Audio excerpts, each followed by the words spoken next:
हरियाणा सरकार द्वारा single use plastic की 20 आइटमों पर पूर्ण रूप से लगाया गया प्रतिबंध। बेचने, रखने और इस्तेमाल करने पर पूर्ण रूप से होगा प्रतिबंध। प्लास्टिक के बढ़ते इस्तेमाल को रोकने के लिए 1 जुलाई से सरकार सिंगल यूज वाले प्लास्टिक पर बैन लगाने जा रही है।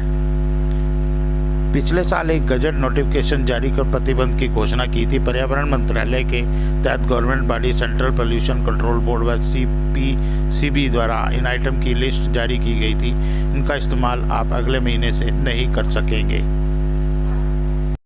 यमुनानगर के मेयर मदन चौहान ने बताया कि सिंगल यूज प्लास्टिक से बने 19 उत्पादों को इस पाबंदी के तहत बैन के दायरे में रखा गया है। इनमें से गुब्बारों, झंडों, कैंडी, आइसक्रीम में लगने वाली प्लास्टिक स्टिक, थर्मोकोल से बनी प्लेट, कप, गिलास, प्लास्टिक के चम्मच, कांटे, चाकू, तस्तरी के अलावा मिठाई के डिब्बों, निमंत्रण पत्र और सिगरेट पैकेट की पैकेजिंग में इस्तेमाल होने वाली फिल्म व 100 माइक्रोन से कम के प्लास्टिक या PVC बैनर भी शामिल किए गए हैं।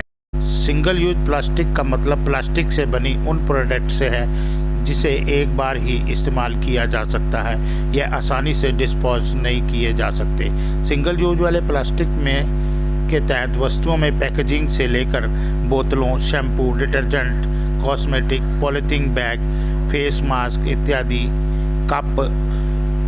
कप, क्लीनिंग फिल्म, कचरा, बैग, फूड्स पैकेजिंग जैसी चीज़ें आती हैं। सर्कुलर के अनुसार 1 जुलाई 2022 से सिंगल यूज प्लास्टिक आइटम पर प्रतिबंध लगा दिया जाएगा, जिसके तहत सिंगल यूज प्लास्टिक आइटम के मैन्युफैक्चरिंग, इंपोर्ट, स्टॉकिंग, डिस्ट्रीब्यूशन, बिक्री और इस्तेमाल पर बैन लगाया जाएगा। वहीं यमुनानगर के मेयर मदन चौहान ने यह भी कहा कि इन सब चीज़ों को देखने के लिए 20 ऑफिसरों की टीम तैयार की गई है।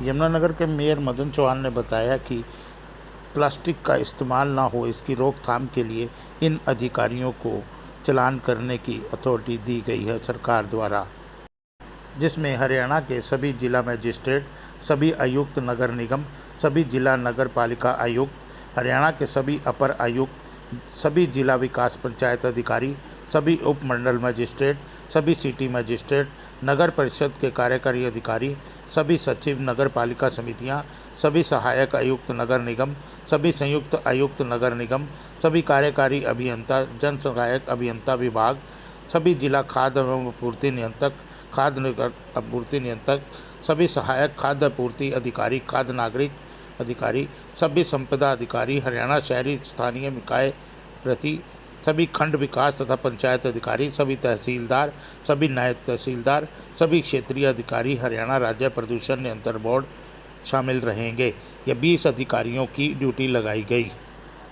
यदि 1 तारीख के बाद कोई बेचता हुआ या इस्तेमाल करता हुआ या किसी के पास स्टॉक पाया गया तो उसे 100 ग्राम तक 500 रुपये जुर्माना, 100 ग्राम से 500 ग्राम तक 1500 रुपये जुर्माना, 500 ग्राम से 1 किलो तक 3000 रुपये जुर्माना, 1 किलो से 5 किलोग्राम तक 10,000 रुपये जुर्माना, 5 किलोग्राम से 10 किलोग्राम तक 20,000 रुपये जुर्माना, 10 किलोग्राम से अधिक तक 25,000 रुपये जुर्माना तक वसूल किया जाएगा।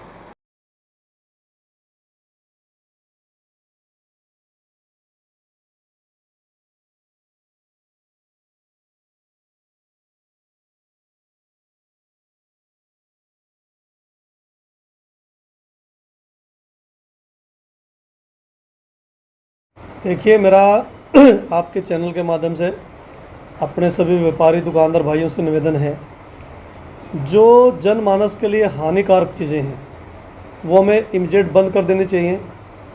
हम सरकार के आदेश का इंतज़ार ही क्यों करें? हमें तो जीवन सुरक्षित है, हम सुरक्षित है तो जीवन सुरक्षित है। अगर हम ही नहीं हैं तो ऐसी चीज़ें बेचने का कोई लाभ नहीं होता। मेरा जितने भी हमारे व्यापारी लोग हैं वो सिंगल यूज़ प्लास्टिक को बंद कर दें। मेरा इसके बाद आपके चैनल के माध्यम से कहना है, खाली कॉरपोरेशन ही चलान नहीं करेगी। सरकार ने 20 ऐसी अथॉरिटी तय कर दी हैं जो कभी भी किसी भी टाइम किसी का भी चालान काट सकती है। BDO है, तहसीलदार हैं, CTM है, SDM है, हमारे कॉरपोरेशन के सभी लोग हैं, ऐसी कुल मिलाकर के 20 अथॉरिटीज़ हैं जो कहीं भी जा कर के किसी की का भी चलान कर सकती हैं। तो जिस प्रकार से पहले भी लोगों में आम सोचा, पहले भी बैन हुआ था, ऐसे ही चलता रहेगा, हो नहीं सकता, तो अब की बार क्या इसको पूरी तरह से FIR या कुछ ऐसा भी? नरेंद्र मोदी जी रात को एक बार टीवी पे आए थे, आकर के बोल रहे थे कि रात को 12 बजे के बाद 500 और 1000 के जो नोट हैं वो चलेंगे नहीं। तो मोदी जी जब कहते तो फिर वो करवाते भी हैं। ठीक है, तो जिस प्रकार से सर एक 75 माइक्रोन का प्लास्टिक आता है कई राज्यों में और कई उससे तो उससे लागू है। उससे मोटे क्या जो आप भी यहाँ पे करेंगे? हाँ, जो 75 माइक्रोन से ऊपर के जो लिफाफे हैं वो चलेंगे। ये ऐसी सरकार की प्लानिंग है।